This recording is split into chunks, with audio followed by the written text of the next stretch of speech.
Airport విషయానికి వస్తే ముందుగా మనకి గుర్తొచ్చేది మాజీ ముఖ్యమంత్రి వైఎస్ జగన్మోహన్ రెడ్డి అన్నగారు.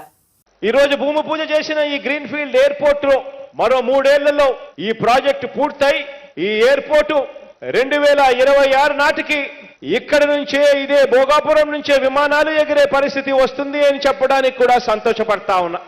అక్కడ ఉన్న ప్రజలే వైఎస్ జగన్మోహన్ రెడ్డి అన్నగారి గురించి మాట్లాడుకుంటున్నారు. ఏంటంటే ఆ రోజు జగనన్న దాదాపు భూసేకరణ కానీ భూ వివాదాలు కానీ పరిష్కరించి ఇమ్మీడియట్ గా 2023 మే 3న శంకుస్థాపన చేశారు.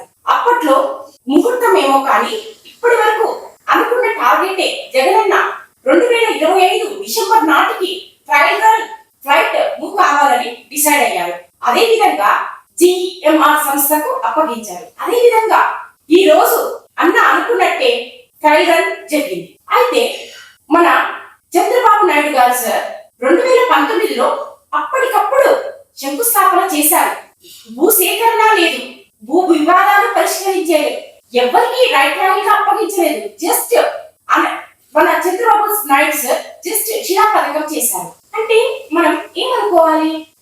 దీని గురించి మనం మాట్లాడుకోవాలంటే కేవలం ఎలక్షన్స్ ముందర ఉత్తరాంధ్ర ప్రజల ఓట్ల కోసమే అనుకోవాలా?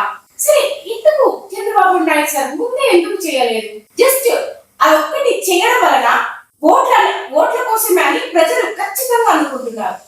ఆ రోజు ముహూర్తం మన జగనన్న పెట్టిన ముహూర్తం మంచి ముహూర్తము. ఇప్పటి వరకు ఇలానే అన్న అనుకున్నట్టే టార్గెట్ రీచ్ అయింది.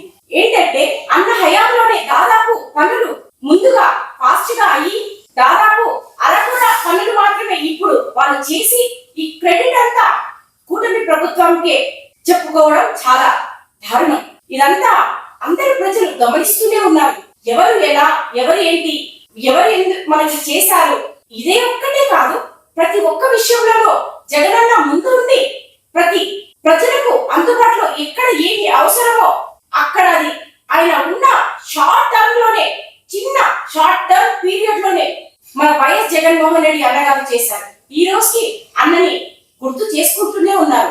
ఉత్తరాంధ్ర ప్రజలైతేనేమి ప్రతి ఒక్కరు మనసులో మన జగన్మోహన్ రెడ్డి అన్నగారు నిలిచిపోయారు. నమస్కారం.